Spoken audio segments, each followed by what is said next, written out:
Assalamualaikum warahmatullahi wabarakatuh. Kita lanjutkan untuk membacakan cerita horor. Kali ini saya ambilkan dari cerita nyata yang ditulis oleh Agan Mudi Alfianto Wicaksono. Selamat menikmati. Saya percaya ada orang yang mampu melihat makhluk tak kasat mata. Istilahnya punya mata batin. Entah itu bakat turunan atau dilatih secara kontinu. Bicara soal bakat, keponakan saya adalah satu dari sekian orang mata batinnya terbuka sejak lahir. Sejak balita terkadang dia suka tertawa sendiri ketika hendak tidur malam. Saat orang tuanya hendak memejamkan mata, dia terkadang tertawa hingga membolak-balikkan badan. Mungkin sedang bercanda main gulat dengan mereka. Tanda kutip ya. Orang tuanya tidak begitu yakin mata batin anaknya benar-benar terbuka. Apalagi kita sepakat kalau anak kecil memang sensitif sama makhluk halus. Mereka merasa itu hal yang biasa. Nanti juga hilang sendiri. Sayangnya prediksi mereka salah. Suatu kali keponakan saya ini diajak main keluar kota. Malam harinya ketika melewati jalan aspal dengan pepohonan rindang di kanan dan kiri, keponakan saya ini tiba-tiba bereaksi. Kadang berjoget, kadang tertawa sambil menunjuk sesuatu. "Lihat apa, Mas?" "Itu Bun, monyetnya lucu. Masa matanya kadang bisa besar, tiba-tiba kecil sekali." Bundanya yang mendengar hanya bisa mengucap istighfar. Bundanya mulai curiga kalau mata batin si bocah ini memang betulan kebuka. Dia cuma bisa berharap tidak terjadi apa-apa. Lain waktu keluarga ini menginap di sebuah kota. Ketika hendak masuk hotel, keponakan saya menangis kencang sekali. Mimik mukanya seperti orang yang sangat ketakutan. "Ada apa, Mas?" Dia pun tidak menjawab. Lawong masih nangis. Ketika dipaksa diajak masuk hotel, dia meronta-ronta. Rasanya ingin lari dari situ. Alhasil karena tidak tega, keluarganya pindah hotel. Dalam perjalanan menuju hotel lain, bapaknya bertanya, "Tadi kenapa, Mas?" Dia hanya merengut. Beberapa jam kemudian dia mau cerita. "Tadi itu serem, Pak. Mukanya gosong gitu, ngeri." Kali ini bapaknya yang mengucap istighfar. Kali ini juga nggak cuma bundanya yang curiga. Bapaknya mulai curiga.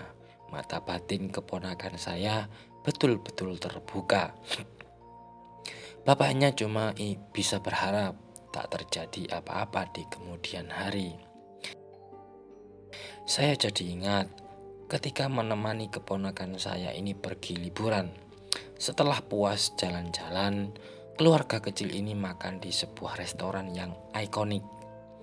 Saya bilang demikian karena restoran ini punya sejarah luar biasa. Tapi saya nggak mau bilang nama restorannya ya. Setelah selesai makan, kami masuk mobil. Keponakan saya duduk di samping saya. Sebelum mobil bergerak, dia berkata, "Monyetnya bagus, Om. Ekornya emas dan panjang." Batin saya, "Jangan cerita ke saya, malih. Bikin merinding aja." Perlu kamu ketahui, di tempat itu jangankan monyet, tikus berkeliaran saja rasa-rasanya nggak mungkin. Restoran itu bersih banget. Lalu siapa pemilik monyet tersebut? Gak tahu dong. Yang bikin heran adalah kenapa dia suka melihat monyet ya? Apakah Memang makhluk tak kasat mata kebanyakan adalah monyet. Entahlah, selepas usia balita, dia makin jarang cerita jika melihat sesuatu. Ketika dalam perjalanan, dia lebih irit bicara. Saya nggak tahu kenapa demikian.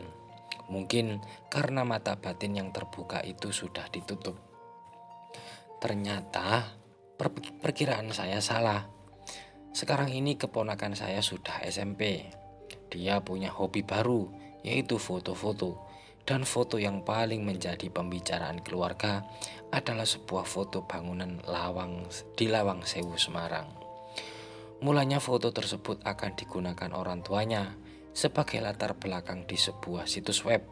Ketika berkonsultasi dengan fotografer terkait foto anaknya, si fotografer malah bilang, "Tahu aja malam Jumat ngirim beginian." Lah, ini tuh mau nanya fotonya bagus atau enggak.